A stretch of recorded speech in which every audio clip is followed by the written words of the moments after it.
While balancing a schedule and being a mom, I think all of us put this crazy pressure on ourselves that everything has to be perfect. As a mom, I get it. We have like 1,000 tabs open in our head at every single point in the day. We are the organizers of the household. We know everything going on. And so because of that, I think in our heads, we think if we can't put a full hour into a workout or if we can't get to a gym, like it's not worth it. And that's the mindset that's got to change. Mom guilt is huge. We literally like feel guilty when we're working out, and it still happens to me. Like, you finally get time to work out, even if it's at your house, and you're worried about missing out on the family movie that the rest of the family is watching inside. And while you're working out, you're like, I'm such a terrible mom for taking this time. And so what I do with a lot of my clients is, number one, I tell them to embrace.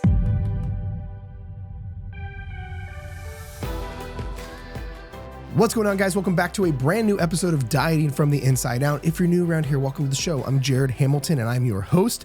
And today's going to be a really cool episode for you. Not just everyone, but like I'm talking about especially the moms in the crowd. Like if you're a mom or you're just a parent in general, or really, really busy, or you're going to be a mom, things like that. This is the episode for you. This is literally one of the, this is going to be your busy mom's guide to weight loss, featuring my friend Cam Brown. Because here's the thing. The reason I want to get Cam on is Cam is a friend of mine, and she not only does nutrition coaching and things like that, but I agree and we align on the more philosophical side of things, like how we coach and, the ways we believe and the best way to create results and things like that.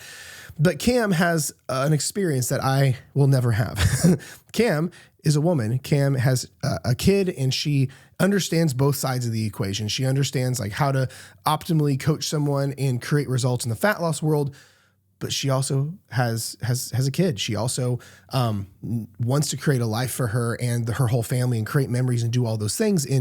But then there's a lot of gray area in that, right? It's like, well, how strict do you be? Like you don't want your kid to struggle with food, but you also don't want them to be a psychopath around food, right? There's a lot of gray areas in there that everyone's philosophies and belief systems are a little bit different. So I figured who better to get on the show than someone who has done it and created results from it and things like that. So that's why I'm bringing on my friend Cam, because I just think there's a level of expertise and understanding and life experience that she has that she'll be able to impress upon you, especially if you're in the camp of someone who has a kid or has a busy life and doesn't know how to balance all this stuff, or is struggling or wants to refine it a little bit more. So if that is you, be sure and stick around. Be sure to subscribe to the show if you haven't already, and I will talk to you in just a second. The reason I wanted to get you on is because obviously I am a non-child-bearing Jared. Yeah.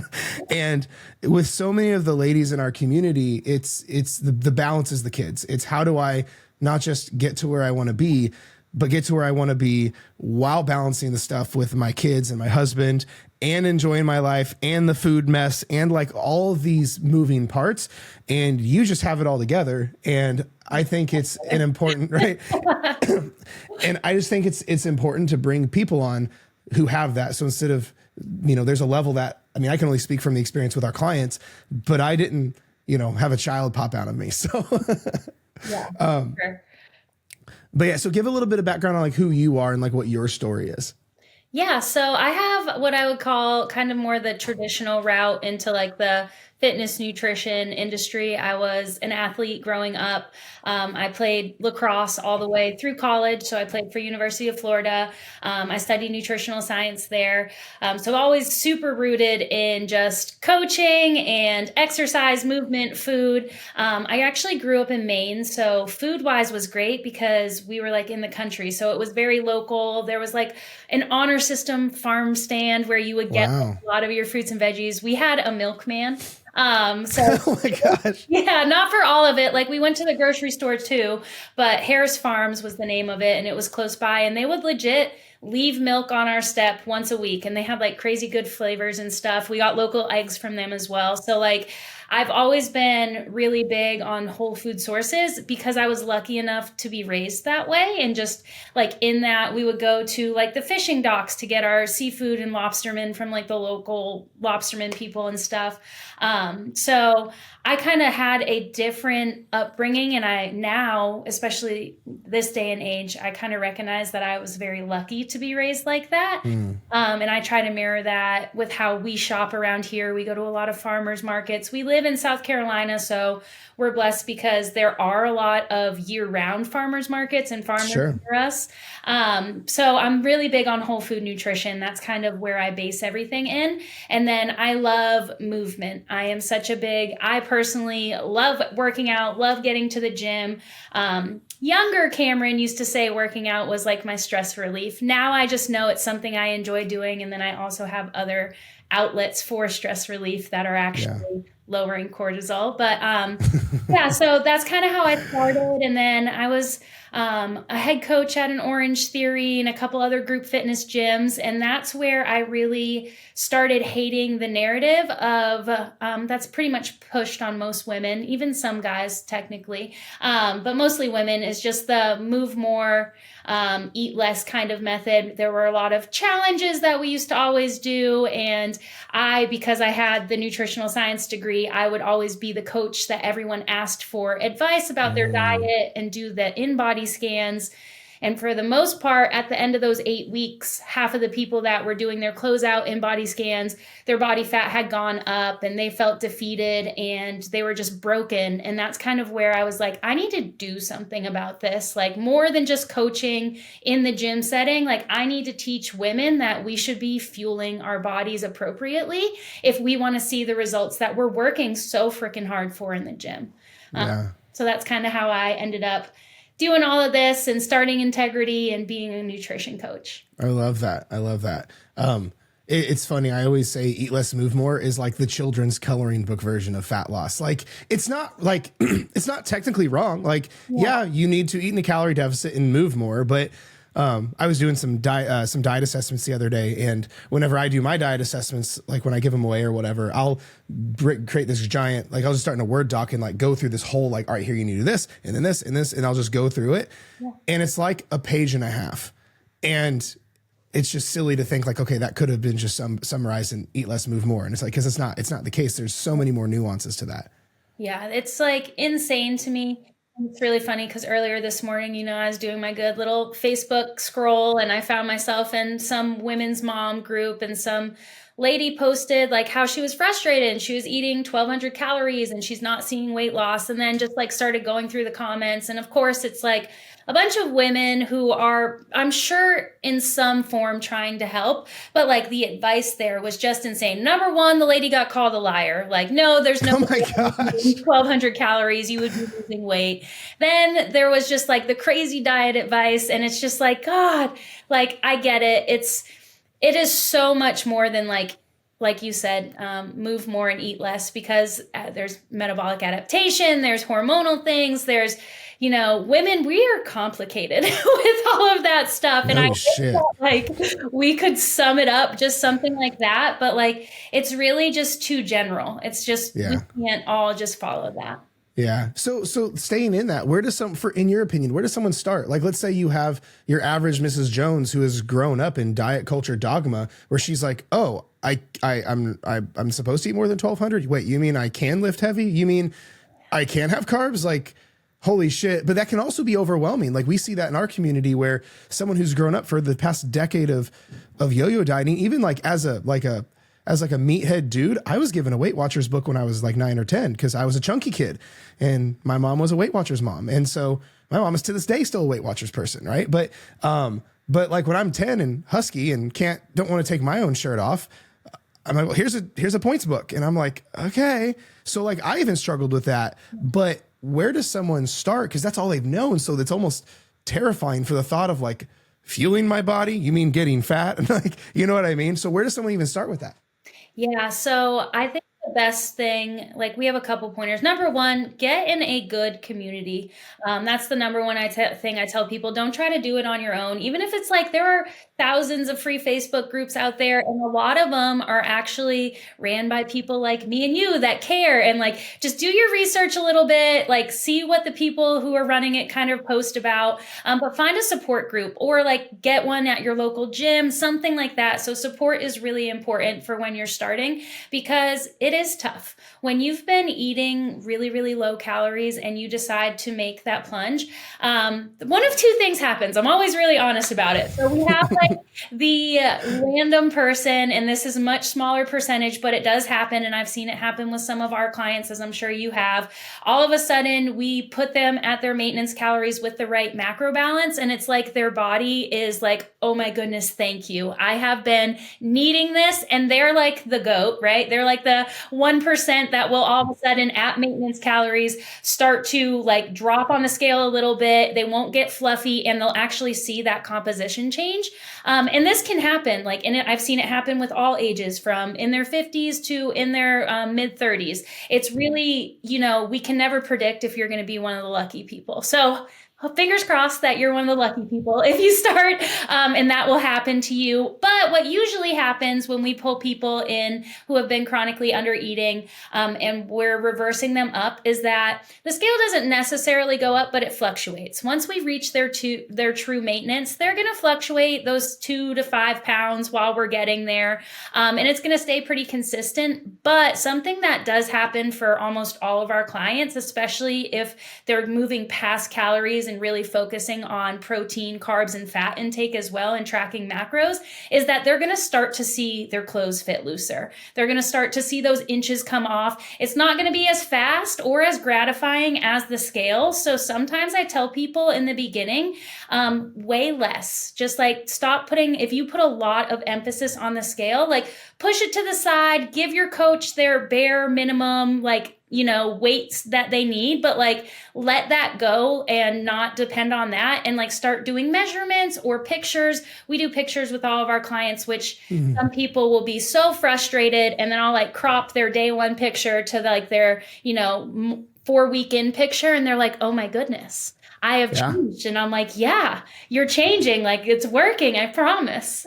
Well, I think I just made a Facebook post about this, where it's like, if you're only weighing yourself and you're not doing other metrics, you're asking to fail. You're asking to miss out on context. We've had clients go through entire, like I remember one client in particular, she did 6 months of coaching with us, life-changing experience, but she also had newbie gains in there. So so at the same time, she was equal parts building muscle and burning fat.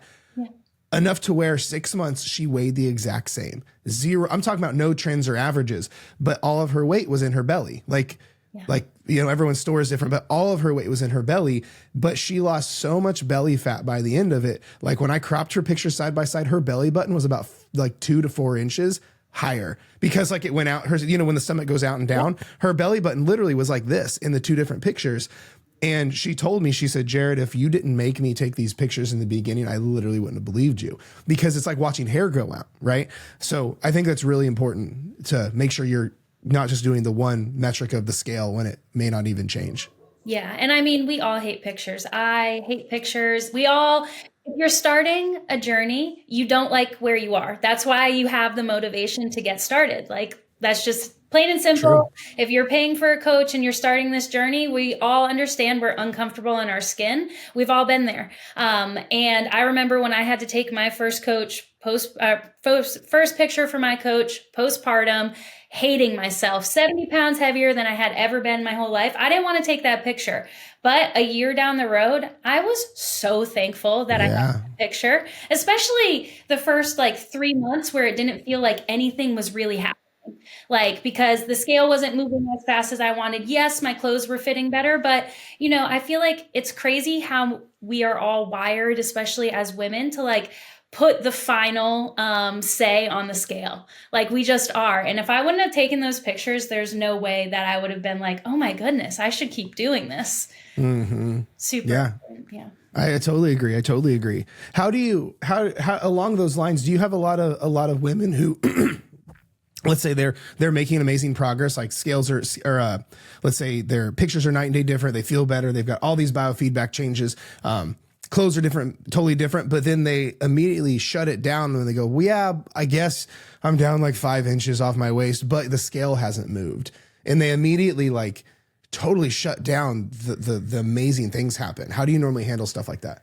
Oh man, this is something that I'm not gonna lie, I'm human. I get very frustrated with this. Like, I'll get a message like this and I'll be like, are you kidding me? We've PR'd your list. You're sleeping better. You can eat ice cream with your family on date night without feeling guilty or binging after it. Like, you're down inches. Like, because usually when I get these messages, they will have their wins in the beginning. And so I'm like, what is going on? Because it'll be like, yeah, I know I've gotten stronger. I know I'm fitting into smaller size pants. I know I'm sleeping better, but the scale hasn't moved. Should we change the plan? And it's taken a lot of growth for me as a coach. Not just reply back and be like, no, we're not changing the fucking plan. Are you kidding me? But now I've learned like it's just what we're wired to do. So sometimes if I get that message, we kind of go back into the mindset side of it. It's like, oh, why is the scale important? Why do you want to see it move? And then I'll just start with a series of questions. They'll answer that and I'll be like, okay, so let me know, does the scale reflect your body fat percentage? And they'll be like, no. And I'm like, okay, so, and then do you think if I gave you $1,000 right now, this is my favorite question to ask. If I was going to give you $1,000 right now, if you could drop 5 pounds by the end of the week, could you do it? And they're all like, yeah, I could. I'm like, well, could you maintain it?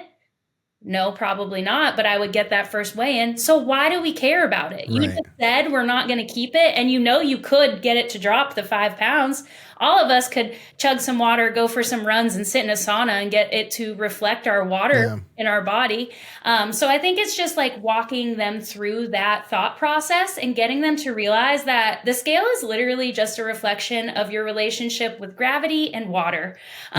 Coaches need it as an additional point. And over time, the trends are awesome. And the trends are what matter. But like the short little day in, way outs, like they really don't hold any valid points that we need to really follow up on. The other metrics are so much more important. Yeah. I completely agree. One of the questions that I'll ask people with that stuff when they get kind of weird about it, or even in the beginning, like a consultation, and I'll go, because we got to figure out their goals, right? And I'll go, cool. So what kind of goals are we working with? And they go, oh, I'd like to lose 30 pounds. I go, okay, so you want to lose 30 pounds, but look and feel the exact same. And they go, well, no. I go, well, wait, what do you mean then? And they go, well, I'd like to like look better and feel better. Oh, you want like your pants to fit, like the quick cutting into you, and you want like your whole wardrobe to fit, and you want to be like confident as fuck in a bikini. And they're like, yeah, that's what I want. And I go, okay, losing 30 pounds in that, we have 2 different levels of clarity now. Yeah. Because if those things are happening in spite of the scale not moving, like we're golden, like our metrics are there. But if we're just, no, I want to lose 30 pounds and not look and feel any different, I just want to be able to wear a sign that says I weigh 30 pounds less, but most people don't think about it like that. Yeah, I tell a lot of my clients, I'm like, guys, your dream body weighs more than you think it does. That's like my favorite thing to tell them, because we're really big on pictures, especially working with women. I think we're very visual. So I always have my clients every couple months send either me or their one-on-one coach like an updated physique goal picture, like ultimate end goals, because it'll change from time to time. Yeah. That's how we evaluate that we're doing the right movements and you're not like training like a power lifter if you want to look lean like a bodybuilder, things like that. But when they send me those pictures, they're always like, women who are very far into their journey, who have been lifting for a really long time and done a lot of dieting. But then it's always like, well, how much do you think this person weighs?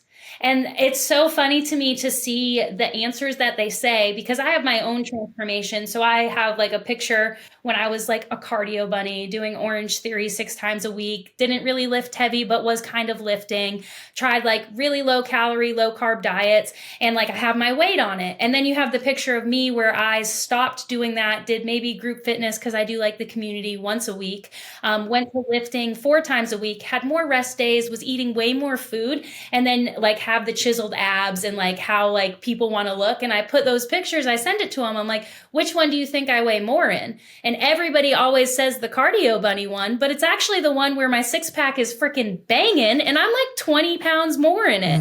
And I'm like, guys, this is what you have to realize. Like you can want to look lean and you can want to look toned, but muscle is going to weigh more than body fat. And we need to stop with the weight and actually look at the body composition and not be so worried about what that scale says, because if I would have stopped when the scale was telling me I was going up, I never would have got like that physique that I really wanted for a little while. Sure. It's interesting. I think when we boil this down, because like the podcast is called Dieting from the Inside Out, and everything for me is about like mindset and inner work and all of this. And I think whenever I see someone have big issues with the scale, it's because it's tied to their identity. Yeah. If the scale has nothing to do with your identity, no one has issues with it. Literally nothing whatsoever. But it's only when we have problems is when we think, oh no, I'm not supposed to weigh that. Oh no, my ideal body weight, whatever the fuck that means, is supposed to be this. Or it's when it's tied to like, no, I'm like, people will put their identity of their weight with when they had an eating disorder in high school. It's like, girl, you were literally like 16 years old, like in the bathroom every other lunch, and you're trying to base your baseline at that. Come on. So yeah. I think that's where it plays a lot too.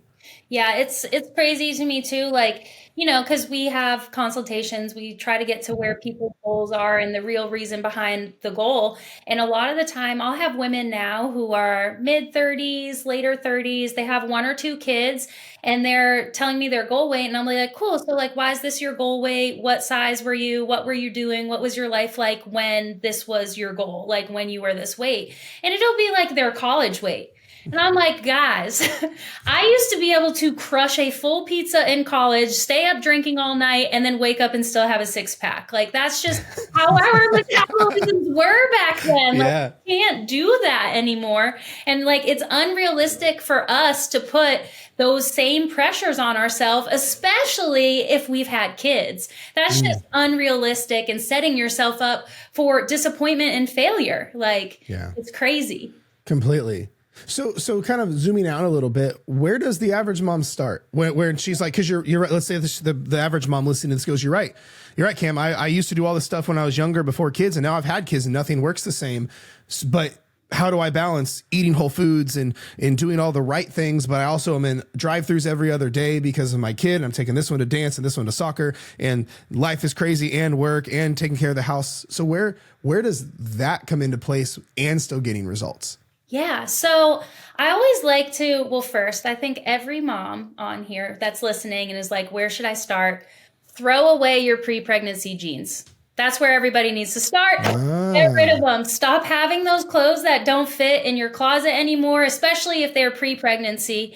That is honestly the biggest mood killer. That's going to mess with you mentally. And it's always something like, guys, it's okay to buy new jeans. I promise you, those $50 pair of jeans you bought 6 years ago before your first kid, you can go and buy one in your size, and you're going to feel way better about yourself when you do that now. And that was something that I struggled with too.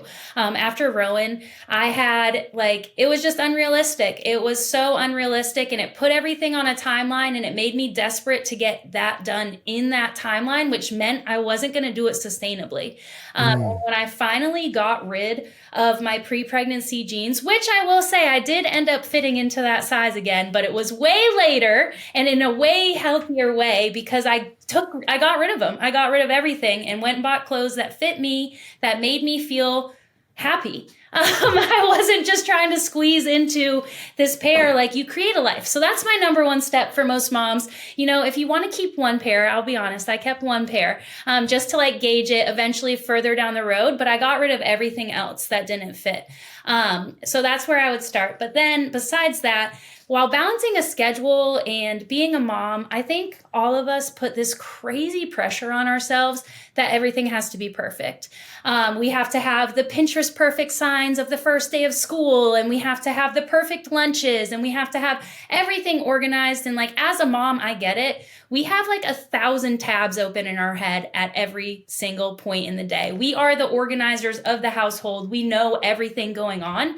And so because of that, I think in our heads, we think if we can't put a full hour into a workout, or if we can't get to a gym, it's not worth it. And that's the mindset that's got to change, because when Rowan was first, she was 2, running around the house, and Corey and I don't have family around. I had to change that mindset for myself. So instead of being oh, I can't get to the gym for an hour, I can't go do this group fitness class for an hour, my workouts became holding Rowan as a toddler and doing squats in the kitchen while I'm making dinner. And it became Corey doing push-ups with Rowan sitting on his back. and things like that. And that is better than nothing. Yeah. At the end of the day, like anything is better than nothing. If you are starting, it will probably never be perfect. And as a mom to a now 5-year-old, I'll tell you what, life is still crazy busy. I'm like waiting for it to calm down. It's probably not ever going to. So just doing the best of what you can. And when they get older and they have, like, Rowan does ballet now, her ballet is like across the street from the gym. So her class is an hour. I drop her off. I go and I get like a quick 30, 45-minute lift, and then I go pick her up.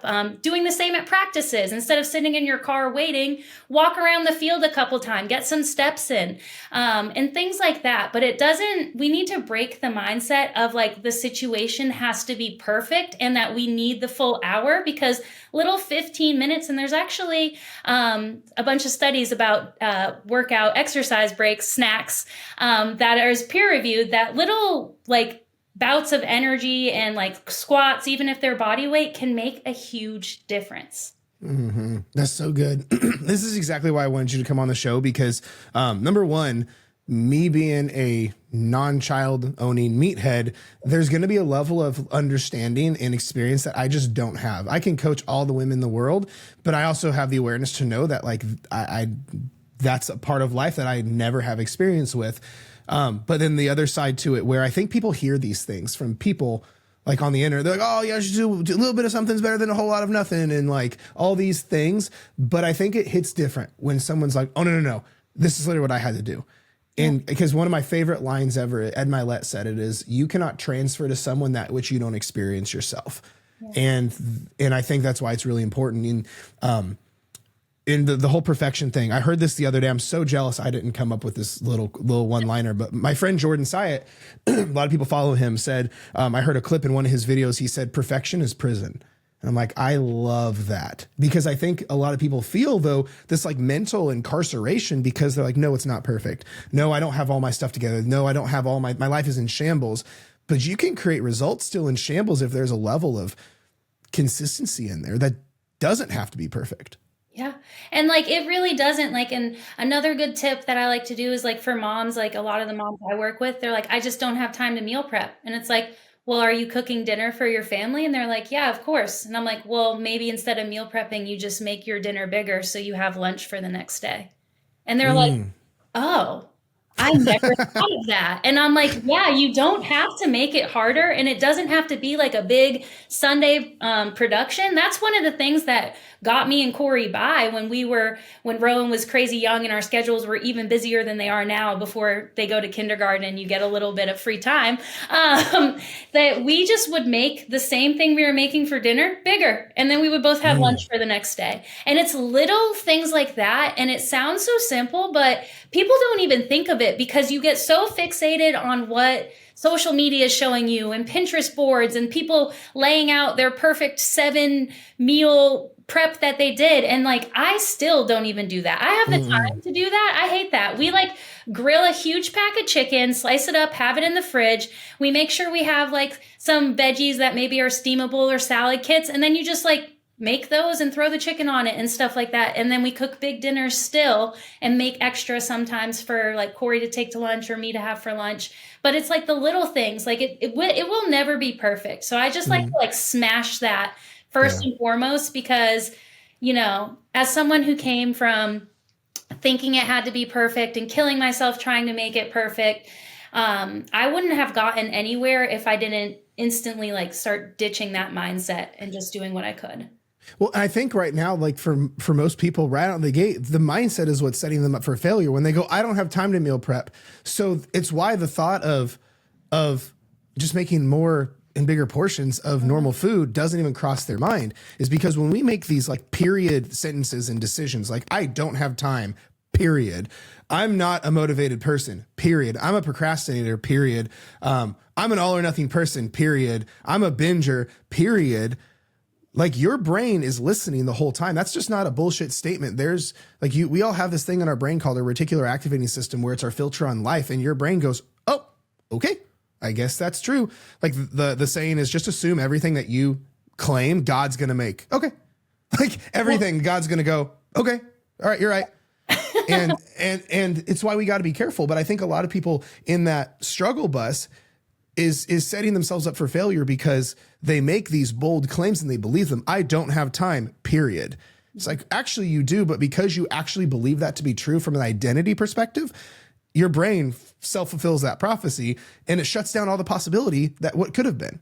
Yeah. Yeah. And I love that. I've seen a bunch of your posts about identity and having to actually change your identity to be who you want to be. Yeah. And it's something that we practice a lot too. Like I make some of my one-on-one clients that I still work with, like that have those issues. I'm like, okay, every day when you wake up, you have to text me, I am going to be successful today. And I make them do it. And I've made a couple of them do it. And they're like, hey, man, this is so weird. And if I don't get the text from them, I text them. I'm like, why didn't I get my text?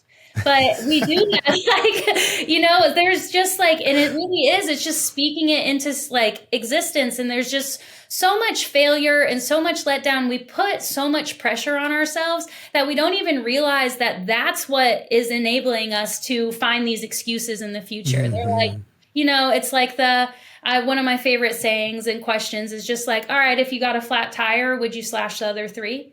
But yet there are so many women who, if one thing goes wrong during the day, they just take that day off. Yeah. And it's like, no, you change the tire, you get back on the road and you get your shit done. We're fine. Like, don't worry about it. Sure. So mindset is huge, and identity plays such a big piece of that. Is there any other specific mindset tricks or traits or things that you do with your clients? Like mindset is so big here, especially, I mean, like the podcast is called Dieting from the Inside Out. And I think when we fix the headspace, the inner world, and all of this side of stuff, so much of the tactics, the strategy, and the surface level stuff takes care of itself, right? Like that one in particular, like if the person just lets go of that all or nothing behavior, all of a sudden they're consistent now. So it wasn't that we had to do more willpower, it's actually we had to use less, and we go, oh, okay, back on track, and it would solve all these problems. So is there any other like mindset things that you like to use with clients and that you see? Yeah, so I work with a lot of moms, and like mom guilt is huge. We literally like feel guilty when we're working out, and it still happens to me. Like sometimes I'll be doing stuff like a podcast or doing client things, and Corey will be like, hey, I'm just going to take Rowan to the park so the house is quiet. And this weird part of me is like, I don't want to miss out on going to the park. I'm a shitty mom because I'm inside working. And it's the truth for all moms. I've talked to so many moms, and the situations might be different, but that is still an underlying feeling. You know, you finally get time to work out, even if it's at your house, and you're worried about missing out on the family movie that the rest of the family is watching inside. And while you're working out, you're like, I'm such a terrible mom for taking this time. And so what I do with a lot of my clients is, number one, I tell them to embrace the mom guilt. I'm like, it's like really important. And we do this a lot, and I'm like, it's okay to be selfish. Like none of that, like, and something that I love to hate, but I kind of hate it mostly, is all the posts that are like, it's not selfish, it's selfless. Like, don't change it. Don't change it. You can be selfish. You are allowed to be selfish. And then we dive a little bit deeper into it, and it's just a series of questions. So it's like, do you remember who brought you to school on your first day? No. Do you remember if there was a picture with a little sign with you and your brother next to each other with all your colors and everything and your teacher's name on it? And they're like, no. It's like, okay, do you remember if your mom ever missed one of your sporting activities or practices? No, not until I was probably in high school or middle school and the game maybe mattered. Cool. So after asking so many people questions like that, it becomes common knowledge that pretty much before 6th grade, you really don't have any recollection of which parent did what, who was there for what, and it's like, fine. So then you get into the questions like, cool, do you remember if your parent was at your wedding? Yeah. Do you remember if your mom or dad can pick up your child and play with them and be active and like run around with them? They're like, yeah, of course. Cool. Like for some of my older clients, like they have family they have their own family. They have like 2 or 3 kids, and their parents are now not doing so great health-wise, and they're having to learn how to balance going and seeing them in nursing homes and hospitals and taking them to driving them to doctor's trips and things like that. And it's like, okay, do you remember having to do that? And they're like, yeah. And I'm like, all right, so I think it's safe to say that if you put in the time when your kids are younger, they're not going to remember you not being the one dropping them off at school. They're not going to remember, missing a couple games so you can go work out. But they are going to remember when they're older, and if you're able to be at their wedding, and if you are able to take care of their kids and be active with their grandkids. And they're going to remember, if you were unfortunately a source of stress at the end of their life when they have a full family of their own and are already stressed out. And it's like those little mindset shifts, realizing that all the pressure we put on us now to be the first family at the beach at 7 a.m. and so you can't get to the gym. They don't give a shit about that, I promise. Rowan does not know if we get to the beach at 7 a.m. and we're the first car in the parking lot, or if Corey and I go to the gym first and we don't get there till 2 p.m. That is all pressure we put on ourselves. One of my post that I made this year, Rowan's first day of kindergarten. It was on a Wednesday. I got a lot of love and hate on this post, so I kind of like it. And Corey and I have a pretty strict gym routine, just like every other morning. We both like to work out in the morning. Obviously, we can't, so we switch who does what morning. And so Wednesdays happen to be the day that I go to the gym. They also are a really busy work day for me. So if I don't get my workout in at the time that I go, I'm not going to probably end up being able to go. I have client check-ins on Wednesdays, a lot of business meetings, things like that. And so if I don't get my workout in by the 9 a.m., it's probably not happening because I just don't have enough willpower to go at 5 p.m. I really just don't. And so it was Rowan's first day of school this year on a Wednesday. I wasn't there. Corey brought her, but of course, we didn't get the cute little picture with the sign and first day of kindergarten and perfect hair and stuff. So I did a second day of school picture when it was my morning and her hair could actually look good and things like that. Props to the dads, but moms do it better. Totally. And I posted it and I was like, there's the second day of school picture, because yesterday I was at the gym instead of bringing my daughter to kindergarten. And a lot of women gave me a high five. They were like, thank you for posting this. I would never have thought it was okay to miss the first day of kindergarten to hold my promise to myself. And then a lot of other women were like, that's terrible. That's selfish. And I was like, why is it selfish? Why is it wrong to actually make a priority? I want to be here for my daughter's entire life. I don't want to be a burden on her when she has kids and they're busy and she's juggling being a mom, because my health is declining, because I didn't make it a priority now to build muscle mass, to keep my body fat percentage low, and to work on my cardiovascular health. So it's kind of just that mindset switch. We kill ourselves as moms trying to do so much to make their lives perfect. And we completely forget about their lives when they're as stressed as we are and older, how we're going to affect them then. I'm so glad you told that story. That's so good. What's funny is when you zoom out, it's even the whole day of school thing, it's the first day, but it's more special than the second day. It's literally, there's going to be so many more. You know what I mean? You're talking about 24 hours. I consider that right up there with imagine your life is just crazy. We have our family, everyone in my family is divorced and remarried. So everyone has to have their own Christmas or it's just so busy, which is fine. It's dope. But that's getting bent on a shape that we weren't able to have Christmas with this part of the family on the 25th. And we did it on the 27th. It's okay, 48 fucking hours. Okay. I hate to break it to you, that actually wasn't Jesus's birthday. Oh my gosh. You know what I'm saying? It's one of those things though, but I think it's the selfish thing is important to realize that I just hate that it has the negative connotation. That's I think saying you're selfish and it only having a negative connotation is just wrong. Cause I do agree that we have to be selfish to be selfless. Otherwise you're running yourself into the ground. Yeah. But I just hate the fact that people only view selfish as a negative meaning attached when it's required to do anything. Yeah. And I think that's why I have my people say I'm going to be selfish. It's a good thing. I want it to be a good thing. You have to like, the old saying, like, you can't pour from an empty cup, like, and it's so overplayed, but it's so true for moms, because half the time the people I'm talking to, their cup's empty and they never are filling it. They're not filling it with anything because they are just, the person organizing everything for the household. And I'm not even saying to like discredit dads or husbands or anything. Sure. Corey is the most amazing partner and he is awesome with Rowan, but it's just different how our brains are wired and how we work. And I know for a fact that when like Corey gets his gym time, that he's not at the gym worried about missing out on like the fake tea party we're having. It's just not how guys work. It just isn't. But it's one of those things, and women just need to understand that like that feeling is valid. 100% valid. Even me, like I still have that feeling. Even like, all professionals have that feeling. And it's not that I ignore it. It's just that I've come to terms with, I give that feeling more power than it should have, because one, it's total crap. I spend so much time with Rowan. I'm pretty much a work from home mom. I've never missed anything super huge that mattered. And if you like asked my daughter at the end of the night, like, hey, does mom love you? She'd be like, more than anything. So what does it matter if for an hour I was at the gym?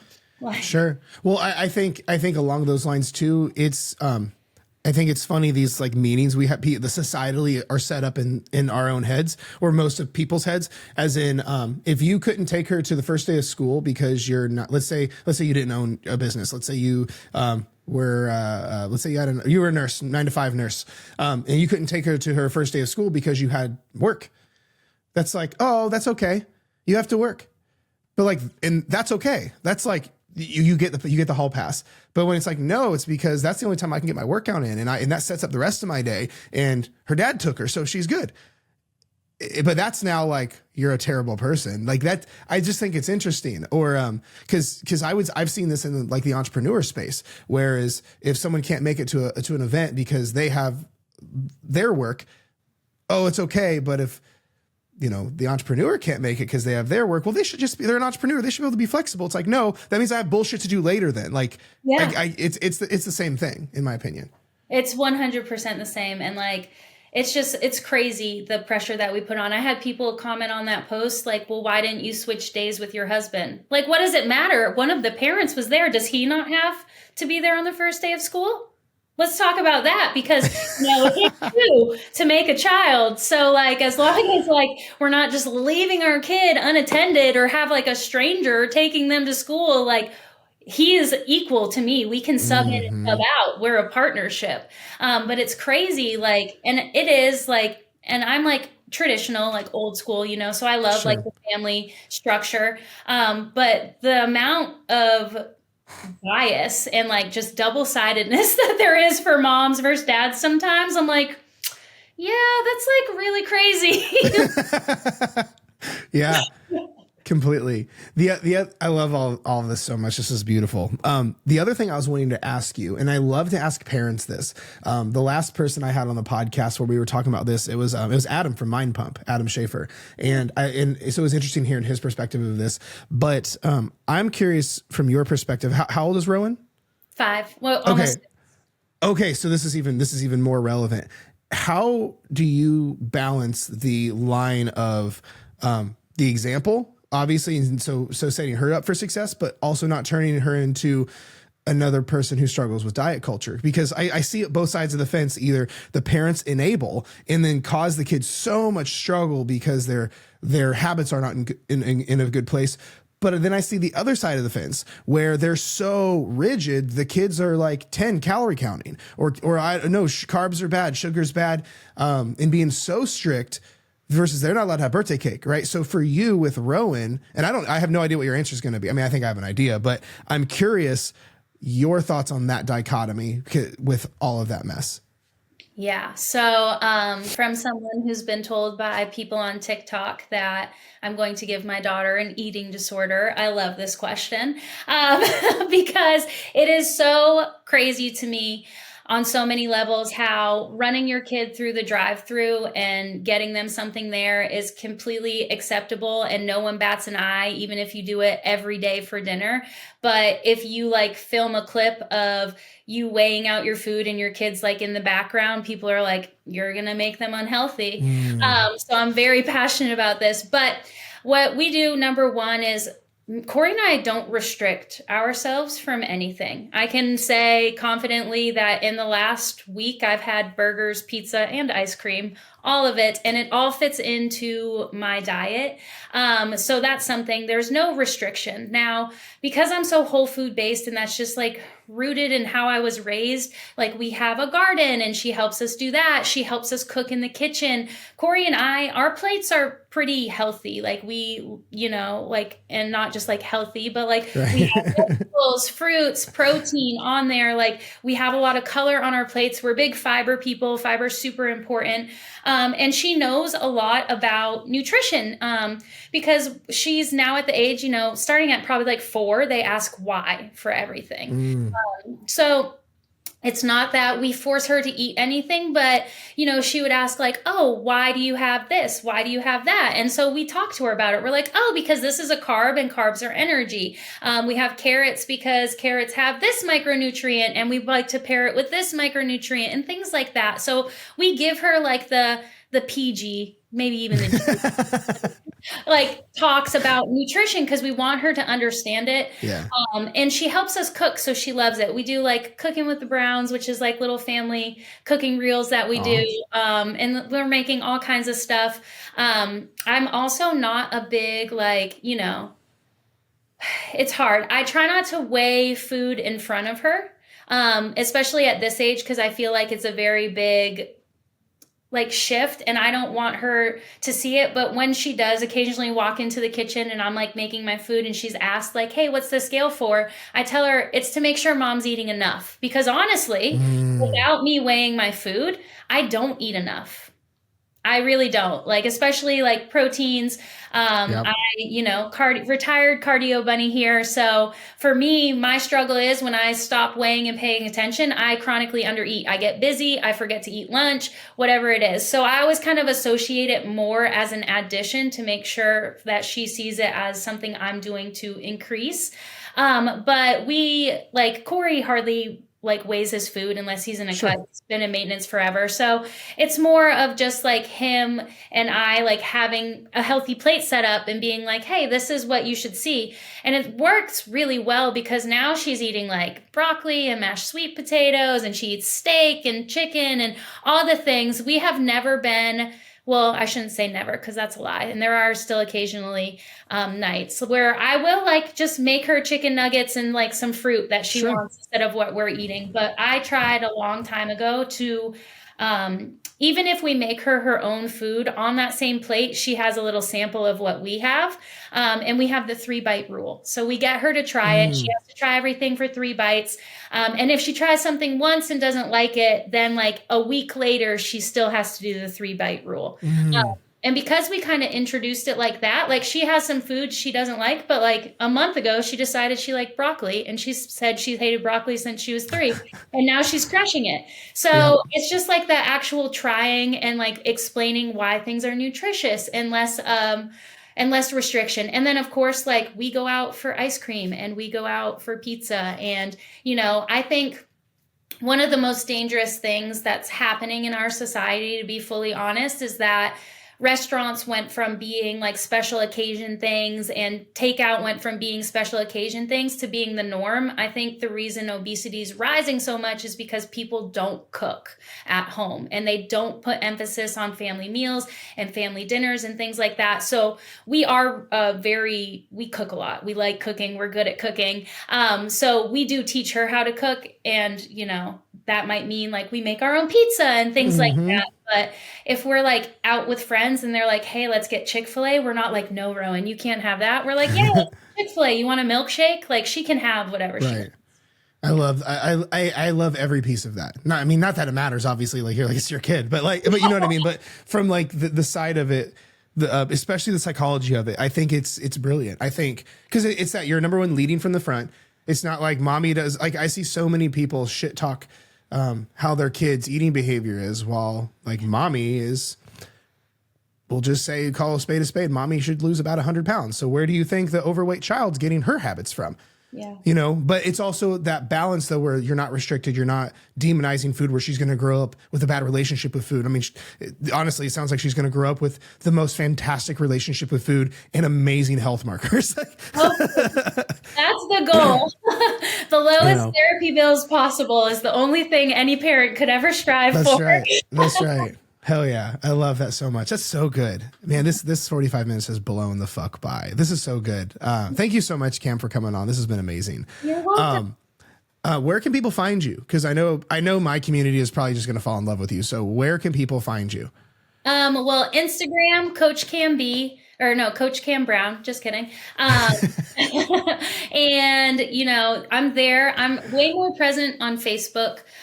We have a lot of community on Facebook, so you can find me there as Cam Michelle Brown. I'm very accessible and very responsive. If you ever send me a DM or you have questions about any mom stuff, or how postpartum is and things like that, I'm a really realistic person, so don't ever hold back. I'll be honest, it sucks. You lose yourself, and it's all about finding yourself again as a mom and coming to terms with the fact that there is a little baby who is now in control of your life. And it's really tough, especially when you're trying to get back in shape.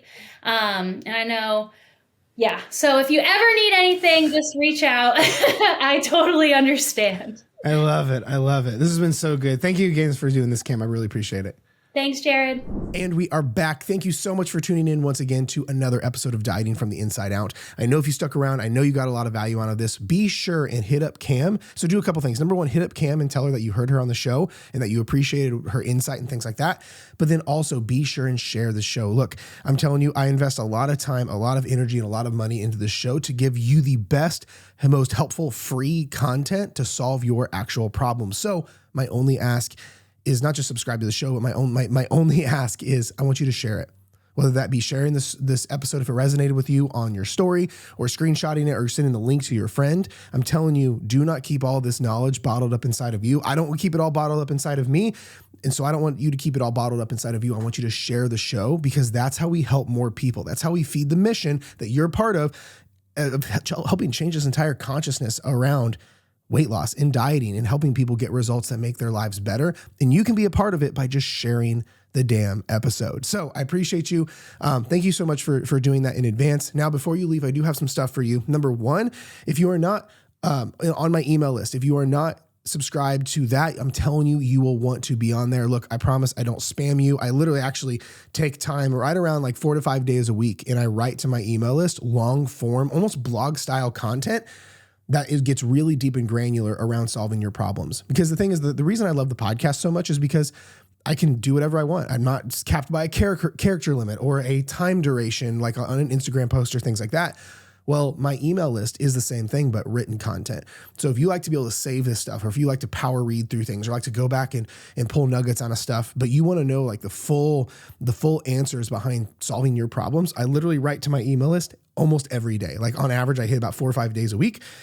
So if you have not gone through my fat loss checklist, that's how to get on my email list, is you can subscribe to that, and I'll give you my entire 5-day video course that'll change your life when it comes to fat loss. But then also you will not want to miss my updates. I'm telling you, it's a game changer. Here's the other reason you want to get on my email list.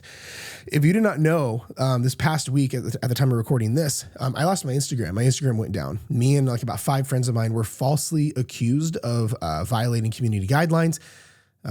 There's a lot of details to go into that, but basically we were wrongly accused, and Instagram like flagged our accounts and actually shut our accounts down.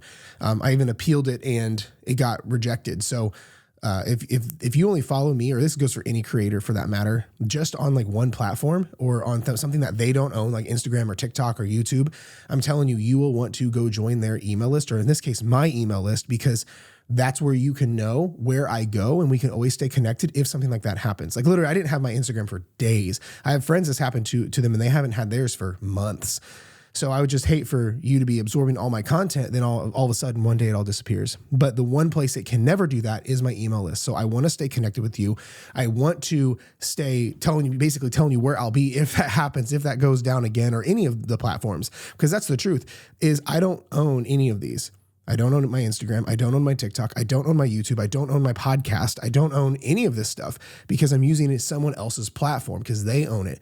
So yeah, I'm getting the benefit of it and reaching you like this. But the hard truth is it could go down any minute, right? We could all piss off Zuckerberg or whoever and our accounts get ripped off the face of the planet. And you won't know where your favorite creators went or things like that. So if that's you and you want to stay connected and you don't want to miss my content, be sure you're on my email list. That way I can always stay connected with you. And I pump out crazy amounts more value there. That's different than I put pretty well anywhere else on any other platform. Okay. So you can do that at the link in my bio, or not link in my bio, link in the description. Sorry. Then I also have another spot for you. If you feel alone and lost in this whole game of transformation, dieting, changing your life and all this stuff, it's lonely, right? Like chances are your partner doesn't get it, or they don't connect, or they don't struggle with the same stuff. Your friends may be insecure. So when you start changing your life, they're like, oh, Sarah's on the new diet kick, or oh, whatever. Your kids don't get it, and you might feel alone. And that's a really hard place to be in. And that's where sabotage likes to come attack you at. So I created a group called Fat Loss Simplified. It's totally free. It's all housed inside a Facebook group where I lead this group. I post some of the best content where you can go to get help, to get loved on, to get support. And it's really like your home base, so to speak. And I'm telling you, it's one of the best places on the internet you can be if you're struggling with this stuff. And I created it completely for free, so you have a place to go to get what you need. So be sure to join that if you haven't already. If that resonates with you, link is in the description as well. And then finally, if you are just tired of doing this stuff on your own and you're like, wow, I wish this was done for me. I don't have much longer. It's like every day I get up, it's another day I struggle.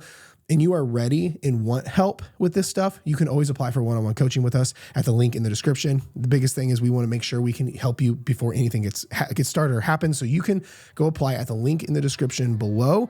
That way I can see if we're a good fit. And then if we are, then we can potentially see about working together from there. Otherwise, I appreciate you. I love you. And I will talk to you next week.